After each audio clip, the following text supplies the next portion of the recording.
সালাম। ভাই ভালো আছেন? এই তো ভাই এই কাজটা করে দিছে কে?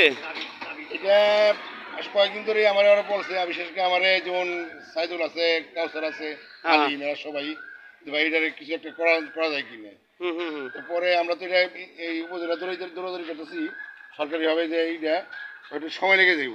হুম হুম হুম আমি ছিলাম, ডাক্তার সালাম ভাই ছিল, হুম হুম ছিল যে এই কাজটা দেখে দেরি হয়, পরে সালাম ভাই ধরলাম। হুম হুম সালাম ভাই, আপনি এটা একটু উদ্যোগ নিয়ে আপনি নিজে অর্থে এনে এটা একটু কিছু করে দেন, আপাতত মানুষের কষ্ট যেন লাঘব হয়। হুম হুম। সেই উদ্দেশ্যেই সালাম ভাইয়ের উদ্যোগী তারই আর্থিক এই সহযোগিতা আমরা আর কি এটা করে দেওয়া লাগছে। আমাদের বিএনপির সভাপতি আব্দুল সালাম ভাই, সালাম ভাই যে নবাবগঞ্জ থানার সভাপতি আমাদের আব্দুল সালাম ভাই, ডক্টর আব্দুল সালাম ভাই তার নিজস্ব অর্থায়নে এই কাজটি করতেছে। হ্যাঁ, উদ্যোগ দিচ্ছে আমাদের মাসুদ ভাই, ঠিক আছে। তো সাইদুল কাউসার, এরা সাইদুল কাকা কাউসার, এরা আলিম ভাই সবাই মিলে উদ্যোগ নিছে যে রাস্তাটা আমাদের করে দিতে হবে। সালাম ভাইকে ধরছে, হ্যাঁ সালাম ভাইকে ধরছে। তো সালাম ভাই বলছে ঠিক আছে আমি করে দেবো ইনশাল্লাহ। যেহেতু মানুষজন চলাফেরা করতে পারে না, বৃষ্টি হইলে পানি 2 ফিট 3 ফিট এখানে পুরো ইয়ে হয়ে যায়। এর আগে আমি ভিডিও করছি, আপনারা দেখছেন।